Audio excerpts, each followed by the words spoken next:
And I'm just going to take this top left corner and match it up in that top left corner. Get it as close to the ceiling as I can, and then let my pencil fall to the ground. And just kind of run it, that top left corner, just run it down the edge. Clearly this is killing it.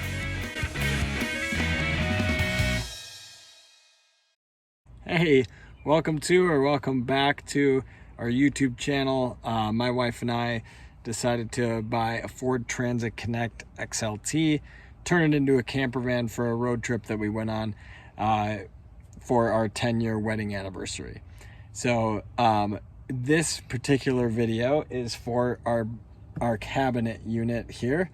I don't actually have a video for the backsplash, but this backsplash is just some tile backsplash, and we just use some Gorilla Glue construction adhesive and just kind of peel and stuck this on after the fact. So this is going to be for this unit here. This is kind of a how I walked through each little step. There's a part about how I scribed this, like how I scribed this curve here, how I made this unit. So at the very end, I'm going to have just kind of a grand tour of it all, just so you can kind of see the whole thing. But yeah, so enjoy this video, and we'll see you on the other side. Okay, so here's where I'm going to start. This is kind of just a rough sketch out of what I'm going to do here. This will be full, like, floor to ceiling here. And this will actually extend past the opening for the door so that we can cover up our wiring, which will be right down at the bottom where it comes out of the floor. And it'll cover up all the kind of wiring for the door lock and the seatbelt things that stick out. So it'll cover all that stuff up. And this will be full floor to ceiling here. And then this will be a door. It's going to open up, and there'll be shelving units in here. And then under here, from this side, you'll be able to go in. There'll be storage underneath there. And then over here, this will be a surface, kind of just a wood surface countertop type of deal. And then inside here, there'll be our water storage and then some additional storage over on the side there. So the first thing that I need to do is I'm going to cut out this, the face frame here. This is going to be all one piece of ply, and I'm just going to cut that, measure that out, and cut that out. This little strip here is a 1x2 that our bed plywood is going to sit on when we convert our bench into a bed. So I have some measurements there. We'll see. These are rough measurements. I'm going to see kind of how that all shakes out once we actually get into the van. But first I need to cut this face frame. That's where I'm going to start.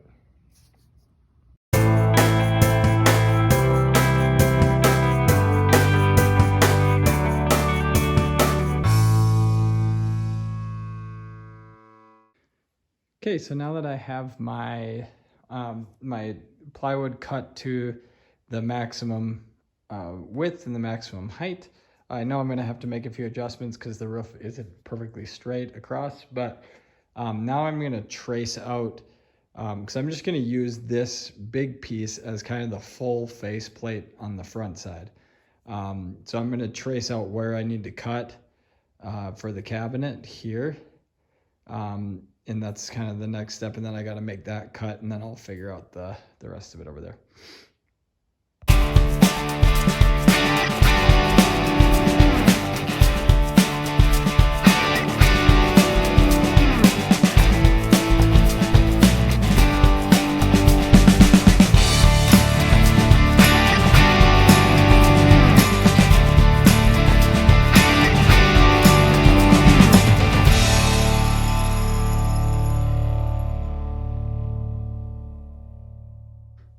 Okay, so what you see here is me having this nicely fit piece of plywood that fits really nicely.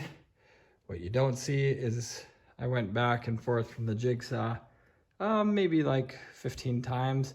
I'm not super aggressive. I like to try to keep it tight up at the top, at least the best I can. So I just kind of take a little bit off,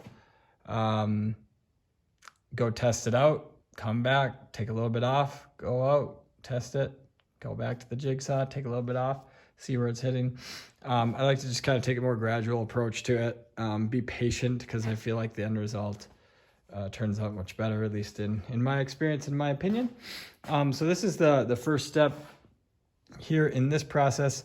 The next thing I got to do is cut out where the door is going to go, and then mark down here where because again, I don't know if you haven't seen any of the videos before, we're going to have a kind of a 1x2 or some sort of brace here that runs the length of this, and then another one at the same height on this side that runs the length, and then one like right there. So it might, and that's going to hold a piece of plywood that goes right on top of here for when we're ready to sleep. So most of the time it'll be in this kind of bench mode, and then at nighttime we'll just pop that one down and go ahead and sleep. Okay, so it is the next night. I didn't record much tonight, just because it would have probably been a little bit boring. I didn't do a ton. We did decide, after kind of putting up that face frame for the cabinet, that we didn't like the width of our aisle here. It was much too short. So we ended up deciding to extend it out another 4 inches, so that'll give us 15 inches here, which gives you a little bit more room to kind of get in, get out, which changes the cabinet a little bit, mostly just for depth. But I also realized I needed to insulate around the old wheel well on this side. So I made a little box here.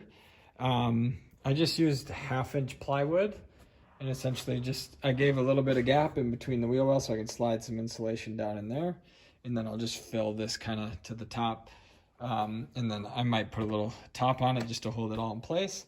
But essentially I just cut it to length here.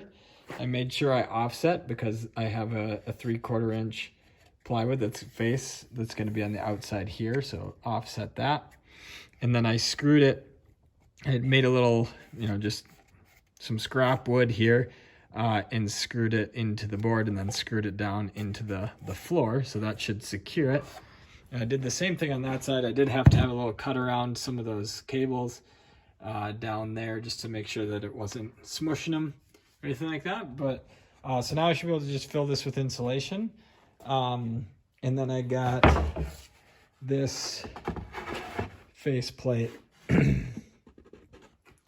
outfitted here, and so this will go on the outside. We also, as we were discussing having a door here, because we were talking about doing a sink up top here, but I think with the lack of depth now, I think we'll just kind of scrap that idea, and we got to kind of figure out what we're going to do here, whether it's a little door that has a door here that has a little slide out with a water jug that has a spigot on it, or something along those lines. That way we can clear this. I don't know. We still got to talk through that a little bit. But with this box up against the window well, that opens up the option to have a drawer, because we would have something to run our slides against there. So that opens up that option, which is nice. And yeah, so that's what we're just going to keep plugging away here.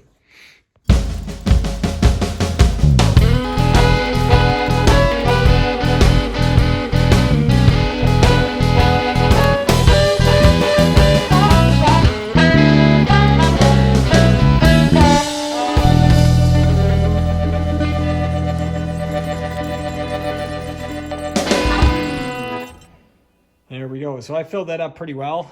It's nice and insulated around that wheel well. And the nice part is, kind of as I was sliding it in, I realized that it was a little too thick and it was starting to push this out. The coolest part about this Havelock wool is it's just so, you can just work with it so well. You can, like, what I was doing was taking the full sheet and just kind of ripping it down in half, so I had a thinner sheet, and then I kind of pushed it down and then grabbed another one. So I love this stuff. It just kind of rips apart like a cotton ball, and you can stuff it in, or you can take the sheets and fold them in half to give yourself some thicker. They're just really workable, and it's super clean. It's not putting any chemicals. It's just wool. It wicks moisture. There's all sorts of good things. It manages the mold and mildew, or I just love it. I haven't seen it in action yet, but I love at least their claims, and I'm gonna go ahead and trust that what they say is what they do. So, anyways, so I'm just gonna keep plugging away on this. Oh, and on the same vein of Havelock wool, so I ran out of insulation when I did my door panels. And so, but all I had to do was these wheel wells, and now I still have to do the back doors for insulating, and so I didn't need a whole box. I think they sell it in like 100 or 150 square feet boxes, and I didn't need that much. So I sent them an email, thanking them for all they do, and just asked if, hey, is there any way I could get a smaller quantity? And they were awesome. They gave me a half box. I think it's 50 square feet for half the price. So super awesome. Thanks, Havelock Wool, for hooking a first time camper van builder up with that deal. So awesome deal. Gonna keep going on the cabinet. Okay, so I'm onto this wall, or this side of the cabinet that's going to butt up against this wall by the door. There is a curvature to the ceiling, as well as a curvature here, and then I'm going to have to kind of do some funkiness here. But to start, to get this angle and this angle, I'm going to do my attempt at what the people in the biz call scribing. And scribing is just a way to kind of trace the lines that you need. There are tools out there that you can get that are scribing tools. I've fancied my own little jig here, scribing tool. Ignore this hole and this hole. Those were failed attempts at creating this fancy-dancy tool. I just took some 1/2-inch plywood. Essentially what I can do is I can stick my pencil into that hole and it comes out the other side. So what I'm going to do is take a scrap piece of wood, and hold it up in this corner right here. Hopefully you can still hear me. And I'm going to put my carpenter's square underneath. It's not the perfect angle for doing this, but I'm just going to roll it up until it seems to sit flat up there. So that's pretty close. And actually, this part, since it's so close to the ceiling, I don't even think I need my scribing tool for this. I can just set my pencil flat on the ceiling and then just kind of run it along here. So that gave me that angle. And then I take my scribing tool, put that left corner up in the left, and just kind of gently set the pencil on the wood. And then I just take that top left corner of the scribing tool and just run it down my angle here.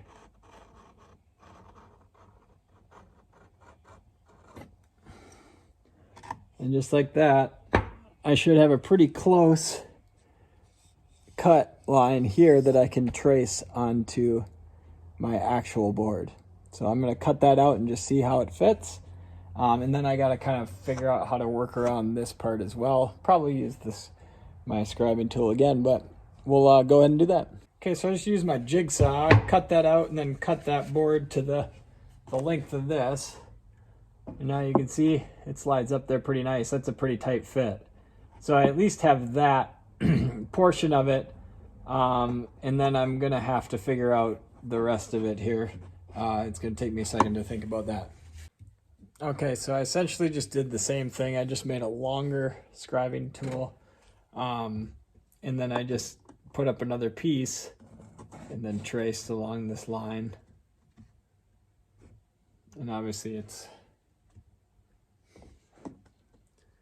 like that. And then I shut the door and I followed the door down. I'm feeling like maybe 73% sure this is going to work, but I'm just going to go for it. Typically, I would do this on another sheet of wood, but you know what? YOLO on this one. Okay, so at this point you might be saying, hey Scott, that's a pretty good fit right there, right? Wrong. If I travel down this, I have a huge gap over here.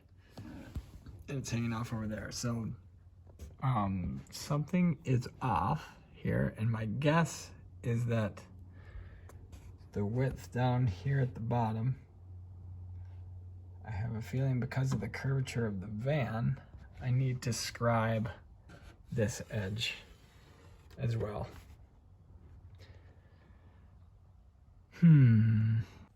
Holy crap. So that was the most frustrating 2 hours of my life. I tried to scribe it and then I failed again, but this time, fortunately, I did it on a test piece. And so I had to make another test piece, and I think I finally got it. So I got it to come down. Everything looks nice. Nice and flush there. So essentially what I did is I overcut this piece here, and had it hang over a few inches on this side. Got everything all good on this side and lined up, and then I went on the inside over here and I just reached across and took my pencil and ran it on the inside of this seam all the way down, so then I had quite a bit of overhang, so then I could just zip off exactly what this line is. It's not perfect, I used the jigsaw for it, but I think it's passable. So now I have a template to, or maybe I could just use this. This is just MDF. I'm not a huge fan of the MDF actually, so especially for the cabinet. So I'm gonna go ahead and trace this onto another piece of plywood and then cut it, and then pray to God that this side can be done finally. So super frustrating. Thank God for my wife, Sabina, who came with a good attitude. I was frustrated and annoyed, more frustrated that I'm spending so much time on it, I think. I knew that I could work through the different things. It's just the time that it takes. We're getting down, we leave in just, maybe 4 weeks here, 3.5 weeks. And so all of the time is needed for the other things that we have to finish up. So, but kept on going, and I think we got something that works.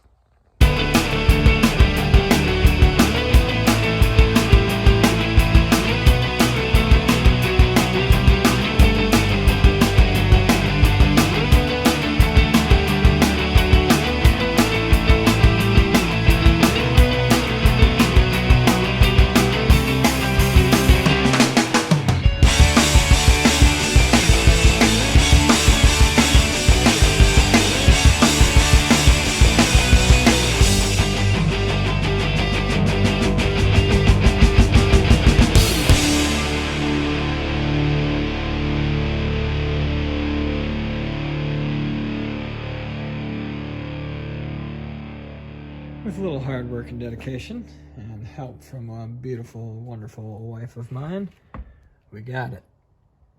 It's not perfect, but man, it'll do. Okay, so I'm using the same scribe technique for this middle piece here, and we're gonna see how it goes. That's my last piece of scrap MDF, so I'm hoping it works. So essentially what I did is I measured the distance that this part needs to be, which is from the back of the faceplate to the wall, which was right here.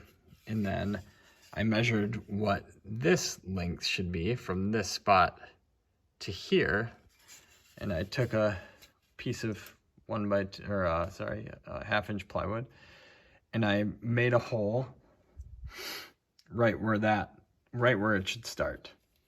Okay, and then essentially I just put this right up in the corner like this, got as close as I could, and then just ran it down the wall gently, of course, because it's all painted up over there. and I got myself this little line. And I came to here, and then I got a cutout for this little wheel well box.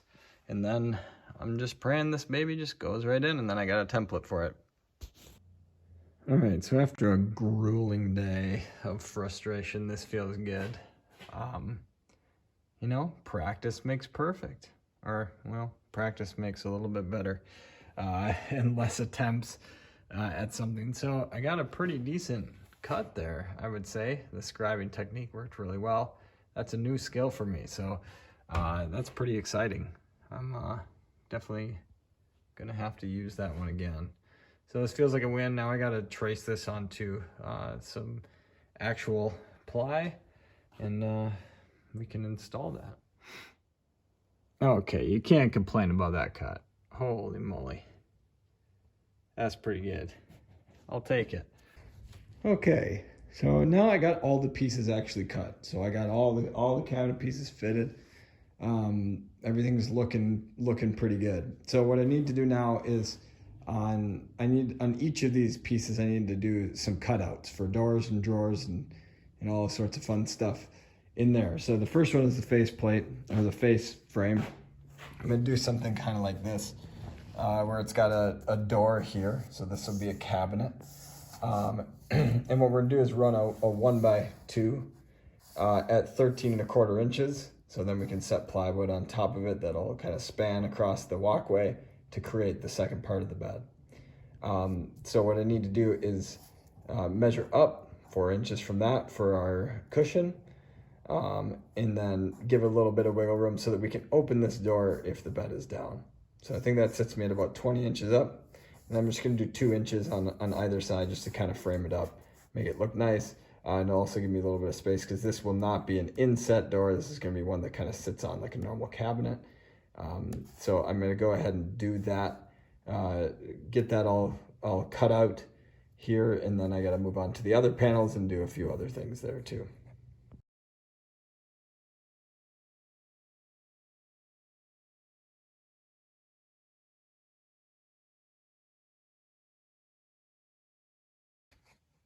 Okay, so before I was gonna cut those other ones, I figured I could get this kind of centerpiece in and actually installed. And so what I did was I took this, I'm gonna block the light here.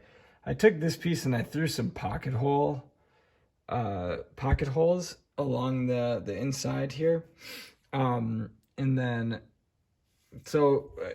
before I took everything out, I screwed this into the floor. This looks a little bit silly here. I had to cut that out.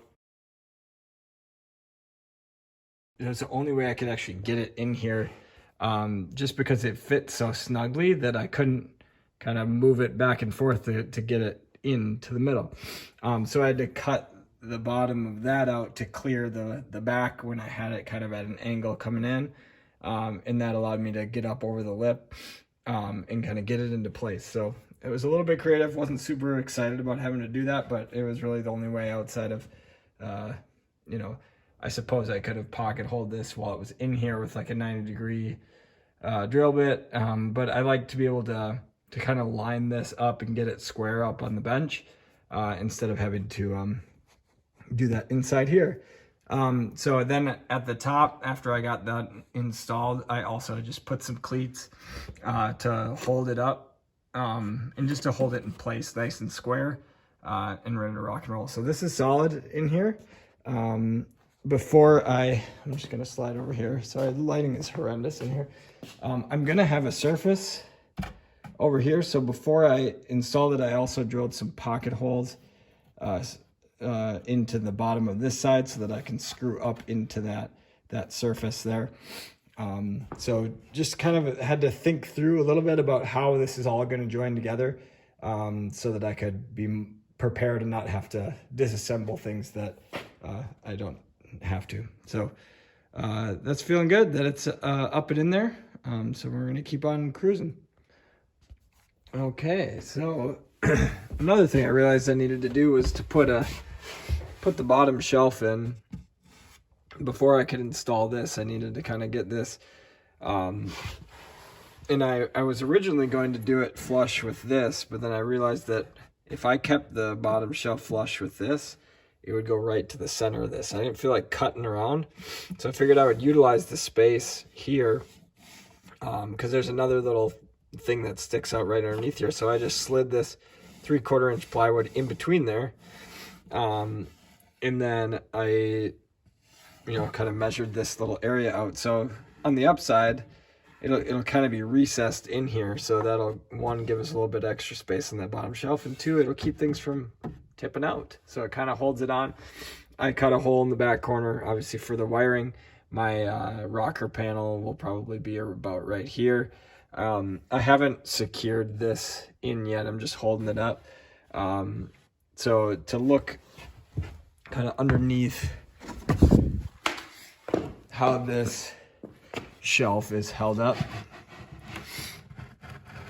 essentially I just took some, let's see if I can get that to focus on something other than this wire. So I took I took some plywood, just ripped it down to about 2 inches, and then screwed it very carefully and gently in with 1 1/4 inch screws. And then I just did that on this one as well. So now, of course, I'm not gonna be able to get that in, but that should hold it all in place, and then we should be good to go. So now the next thing I'm gonna do is cut a little door here so we can access this little area down under here, and then I'll probably cut the hole for my rocker panel here as well, and then we'll be getting pretty close to being done with this part of it. Okay, so I'm jumping around a little bit. I've decided to work on this surface next. This is gonna be kind of our countertop. Down the line, perhaps we might put a sink in there if we got time. But for now, we're just gonna have a surface there, a place to put things, set things, do whatever. So I got this edge glued board from the hardware store. It's already all glued together. You can certainly go buy, 1 inch boards and glue them together, screw them together, pocket hole them together, whatever you want. You could just use plywood. I've seen people do that. But we had this here at our house already, so I just cut it to length and width, and then again use that fancy dancy scribing tool that I created to kind of scribe this corner out. And this is my new favorite skill to do, and it's comes in pretty handy in this project so far. So happy to have learned that. And so this should just slide back in. This slides in pretty good into that corner. I did pocket holes on this to hold it. I'm gonna put a brace up here. Probably gonna put a brace up there. I gotta figure out what that looks like, because I only have one vertical batten or framing wall there to screw into. So I might have to get a little creative with that. But first I need to sand this down. I'm gonna get the edges nice and rounded so there's nothing, cutting us as we're climbing in and out. And then stain it, and then we'll wait for that to dry. Do some clear coats on there to seal it up nice. And then really that should be it for, then I just got to attach that part. Okay, so I sanded this down. I just kind of worked my way up through a few. I used an orbital sander, random orbital sander. I have a pretty cheap one from the local hardware store that I've used for 6 years. It's lasted really well. But I just kind of worked my way up through grits. I started at 60 grit, hit it one time, then went to 100 grit, then went to 150 grit. I usually would go to like a 220 or even a little bit further to get a really smooth finish. But I made it up to 150, and it feels pretty smooth. So now I'm gonna stain. Got weathered oak, Minwax weathered oak. We've used this on a lot of projects in the past. We really like the color. And so essentially what this looks like, I just have I have an old tank top. You can really use anything. I'm gonna actually grab some gloves though, because this stuff really stains. So I'm gonna go grab some gloves and come back. All right, so get some gloves like this. Great for staining. They're thick, they get the job done because this is, as it is called stain, and it will stain even your skin. So I just have a few little pieces of, an old tank top. The idea is, if you've never done this before, get some stain on the towel or on the rag. You can also use like a chip brush or something, and then just wipe it on. You can let it sit, you can really load it on and let it sit for a long time, and it gets it a little bit more deep of a color, especially with some of the darker colors. With this light stuff, generally I can just wipe it on, take another piece of dry towel and wipe it right off, just to give it, we just want to give it enough that it's gonna show a little bit of a different color here. And it kind of brings out some of the grain work in the wood. And then you just keep doing that. And if you want it darker after, you go hit it again after it dries a little bit. This stuff does smell. So I would not suggest doing this inside your home. I would do it out in a garage in a well-ventilated area, in one that I am not in right now because I have my garage door shut. Probably should have opened that up. But anywho, so you can kind of get the picture. So I'm just gonna keep going at it here, hit the sides, and then we'll let it dry overnight before we do any sort of finish work on it at all.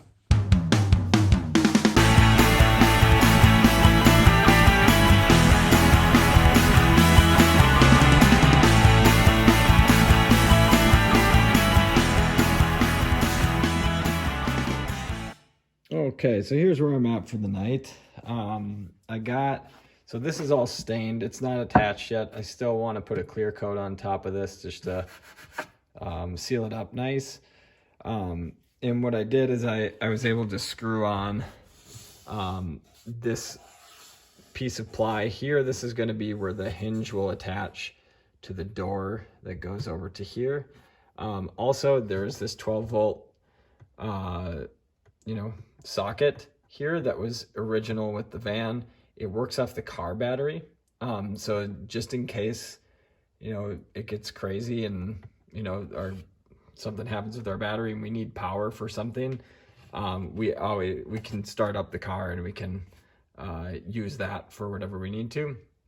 So I just wanted to kind of salvage that, not waste it. So I mounted that there I just took a 1-inch spade bit, put a hole in there, and it was actually 1 1/4 inch. So I just took my jigsaw and slowly went around in a circle until it fit in there nice and snug. So that should be pretty solid. And then I covered up the wheel well here with a piece of plywood, 1/2 inch, and then I put this brace in here so that this can kind of hold up that surface in the back as well. So overall, looking pretty good. I decided against doing a brace on this side. I just put in some pocket holes along here. I'm gonna pocket hole it in, and that should hold just fine. So that's it for tonight, and we'll get back at it tomorrow. And one more thing, since we're in the nature of doing things that are new in this whole project, I decided to try my hand at making kind of one of these shaker doors. This was an inch. I just ripped these down to 2 inches, calculated my width and things like that of what I needed to do. And I had some of this leftover 1/4 inch plywood from the walls. And I actually just took my table saw, lowered the blade down so it stuck up a 1/4 inch, kind of like what I did in the overhead cabinet, and just ran these boards on the inside across the table side. It created just a groove that this can slide in. So I had to do one pass and then move the blade a little bit and do another pass to get the width of the board. Worked out pretty nice, and now I just have some wood glue in there, and I'm clamping it up. So we'll see how that turns out. So far, so good. Okay, so tonight I'm starting off with the last side panel to the cabinet. So I did a little cutout. We're gonna have just an opening there. You can put hiking boots, whatever you need to store in there. I've kept this little lip so that things aren't going to be sliding out as you're driving and things like that. Might put a door over this, but for now we're just going to kind of leave it as an open face cabinet here. I also cut a hole for the rocker switch panel in here. Just want to test that out. It doesn't have to be super clean because it's got this kind of faceplate around it that you'll screw into the actual wood. So just had to do those few cutouts. I also put pocket holes on this side that's going to attach to the other one. That's why I have kind of a bigger lip here because I need room for those pocket holes. So I'm going to go ahead and attach this up and we should be just about done with the cabinet feature. Okay, so that's all done. It is installed, ready to rock and roll. There's my opening there. I still need to do some trim up here, but I'll work on that probably more towards the end because I'm still gonna have to run some cables and I want just some more free space there. So I attached the drawer in here with just screws to support battens on the bottom here. Had to shim this one a little bit, but otherwise that's looking pretty good. Overall. So next step in this cabinet is going to be, if I can hop up in here, would be to make a door for this space here. It's not going to be an inset door. It's going to be more like this, and it's going to sit on the outside of that. So that's the idea. I'm gonna, now that I've done one of these, I'm gonna just repeat the process, but just with different dimensions. Okay, so another door created. Just gonna glue it up and let it sit overnight. Okay, so we got our door built. That turned out really nice. Just like the other one, I'm actually fairly impressed with this, with how this is all unfolded. I wasn't expecting to do doors and drawer faces like this. I was expecting just to do full pieces, but I was like, I'll give it a shot, and it's actually pretty simple to do. The next thing I need to do is we got a water jug, this baby, which I couldn't be happier with how well this fits in here. But what I'm gonna do is make a drawer. Got some drawer slides. I'm gonna make a drawer for it just because we got this here.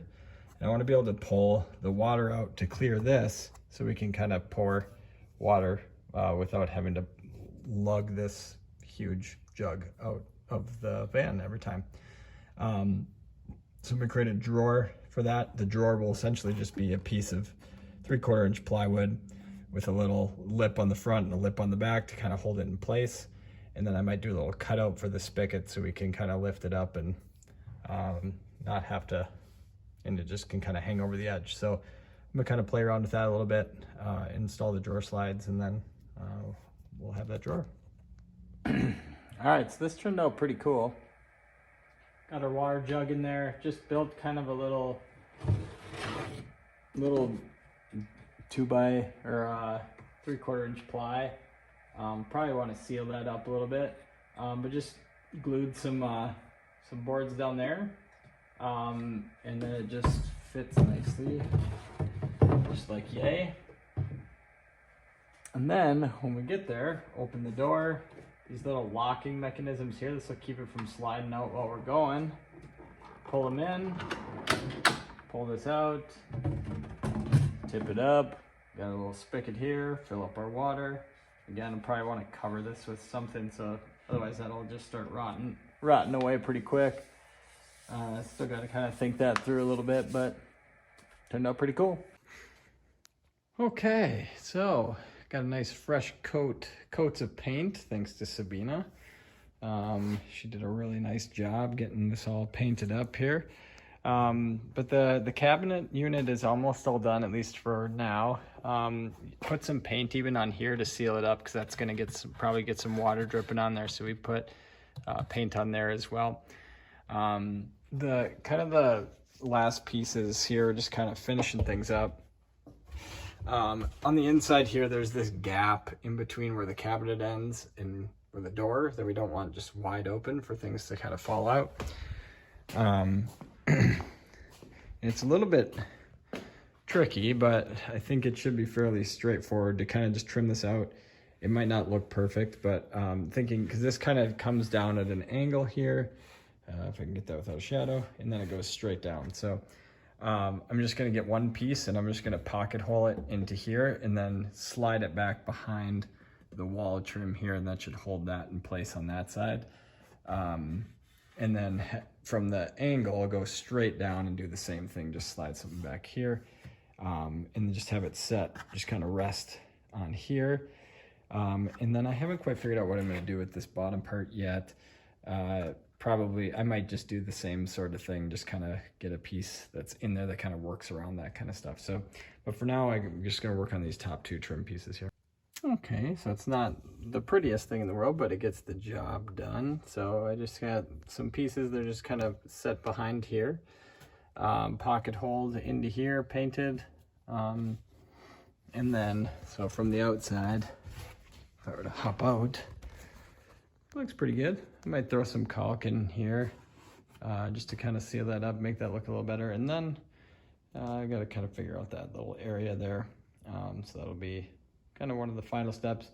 The other one is getting the door on, which I need to, which I need another hinge for. So that might be a few more days. All right, so I figured I'd give you guys kind of a tour of this at the end. And actually what was, we actually have the benefit of hindsight because we already went on our trip. So we got to utilize this to see what worked really well and what didn't work so well. So this is what the final product ended up looking like, and it looks really nice, super clean, super functional. So we had this surface here. This is an edge glued board that we had, and we put a clear coat of Minwax water-based polyacrylic on there. We put 3 or 4 coats on there. This was perfect for when we were sleeping here, to like kind of put our little things over here that we needed to. Also when we're cooking, we could take stuff out, put plates here. It was awesome for utilizing all of that. Loved having this extra surface here, especially in such a small space. You just kind of need places to set stuff. On this back side, we have this cabinet door. So Sabina got these awesome leather pulls that you've seen on other projects before. We got this magnetic catch here, just like a drawer catch, and then put the magnet on the other side. Turned out really nice. Got this little broom sweeper thing, held that on by a command strip, so that came in handy just with sweeping up the little spaces here. You saw before that we had this water storage. This ended up working really nice. So these locks lock it in place while it's in, and then you pull them out. Let's see if I can do this with one hand. You get it pulled out, and it just hangs just enough over here that we could flip our water down. The spigot hung right off here, and then we could fill up our waters or clean a dish or whatever we needed to do. That worked out super slick, and it locks here. So love these locking drawer slides. We mounted those drawer slides underneath for this one. You lose a little bit of the weight bearing when you do it this way, but it worked out really well for this space. So I was really pleased with how we ended up doing that, and then it just slides back into place. So while we had our water jug in here, there's some additional storage back there behind the drawer. See if I can get it to zoom. I also, if you remember, I had to cut out part of that middle brace here to get it into the van when I was kind of trying to angle it in. Ended up just screwing in like a piece of ply back there to cover that up, just to kind of clean it up a little bit.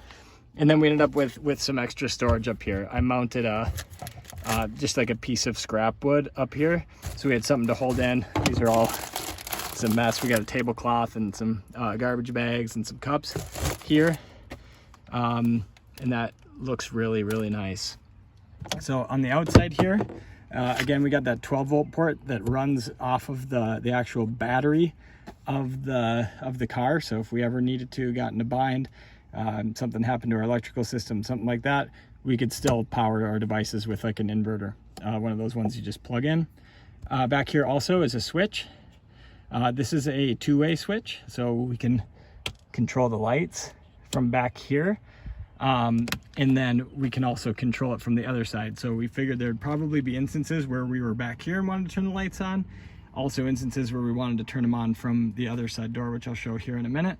But so this is a very specific switch. So it's a single pull, double throw, I think, switch on Amazon that allows you to wire it up two ways. So if you're just getting a regular old rocker switch, it's not gonna work for this purpose. This is a very specific one. I'll put a link to the one that I grabbed down in the description there. So again, just had this 1x2 to support the frame here. Again, from our original plan, we extended, we made the cabinet unit shorter or shallower so that we could have more space to walk. It also gave us some more space to sleep, which turned out really awesome. All right, so kind of last minute, we hung this little shelf. This was just put together by some scrap wood, and we just took kind of measured some things. This is just a little lip to hold things in so nothing fell out. And we just took it, and I just used some wood glue and some brad nails. You could use a screw or whatever way to fasten these together, but it was a really simple kind of process, and we stained that. It was just nice to put, we put our cooktop lighter in there. We could put, a water bottle up there, whatever we need. It's always nice to have places to just put those little things that you use a lot and easily accessible. So we had a flashlight up there, things like that. And so, again, this is just peel and stick backsplash that we put some Gorilla Glue on the back of it as well, just for some extra adhesion. And that held up really nicely. No problems as we rolled down the road. So moving right along, if I hop up in here, we have this cabinet door, which ended up being really nice. So we got the leather pull here. Again, we got a magnetic catch here and here. So that held it. And when you make, you're heading out on the road and you make a sharp turn or something like that, that holds that in place really well. We got a nice mirror that we mounted up here, again with that Gorilla Glue construction adhesive. That held that up. That way we could get ourselves looking pretty when we needed to. So in here, we have our bottom shelf here, and this goes down about 2 inches here. So that was really nice. We had a basket in here that held stuff, and it wasn't going anywhere. It wasn't going to slide out. And then we put some other things. We had baskets up here, just plastic baskets from Target, and we just kind of filled up the space, and it ended up working really, really nicely. A ton of stuff fit up here. We have our wiring down here, thinking about kind of covering that up with something, just because it's a little bit unsightly, but for now it works just fine. So that's looking really nice and worked really, really well. All right, so coming over to this side of the unit, I think this is the last thing you saw of the how-to. We ended up mounting our battery monitor here, and that was pretty simple too. You just take the battery monitor, hold it up there, trace your pencil around there, and then I just used a jigsaw to cut that out, and then slid that in there. So this is super helpful. So then we could see, hey, what are we using? How much battery do we have left? And then I'll run over more about the wiring of this when I do a video on the electronics. But this ended up being super helpful to have right there, so we could just kind of constantly be monitoring things.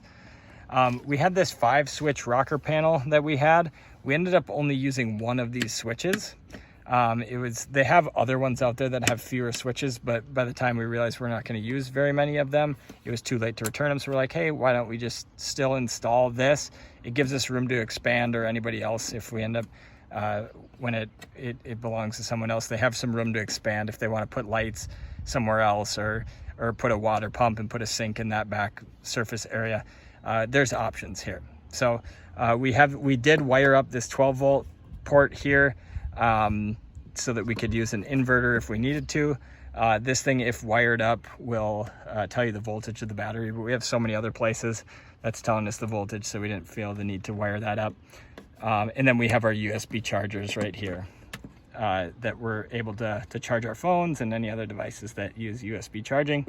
That was also really nice. And I'll talk more about this rocker panel and how we wired that up when I get to that electrical video as well. So if I move down here, we just left this kind of open, which ended up being really nice because we could very easily just grab our hiking boots and hiking sandals out of there, and it goes pretty deep back there. Again, I put one of those, I just put a trim piece right there to cover up that hole on this side as well. And then we also can, if I can get it up here, I put a top on the wheel well here as well. That way we could set stuff up there too if we really needed to. And it's not, the insulation wasn't going to pop out when we were driving down the road. And the final touch was some command hooks up here for hanging keys and whatnot, little things to hang up there, which just is, it's nice to be able to have things in a specific spot so you don't lose them or they don't fall behind a cushion or something like that. All right, so that is a grand tour of this cabinet unit. Again, it turned out really nice. It was not easy to do. Some parts were easier than others, but there was a lot of grueling hours in there of kind of troubleshooting things and kind of piecing things together to do everything. So, but if you're having any questions about it, just feel free to throw a comment down below. I'll do my best to answer all the comments there. And if you like this video and you want to see more, check out our channel. We have a bunch of other videos, how-to videos on how we decided to do each of our units, kind of the real life first time van build, the good, the bad, and the ugly, because not everything is all super simple. So I try to be as real as possible to just show you like, hey, what all goes into this. So this one took a lot of hours. I was working in tandem with a lot of other projects at the same time, but it turned out really nice in the end. If you can be patient and continue to push through some of those barriers, you're going to end up with something that you really enjoy at the end. So subscribe to the page. We got more videos coming. Subscribe to it, and you can get updates on other projects that we have done in this van. But again, you can go check out our how-to or our build series, step-by-step series to see more how-tos as well. So thanks again for watching. Have an awesome van build, and we'll check you on the next one.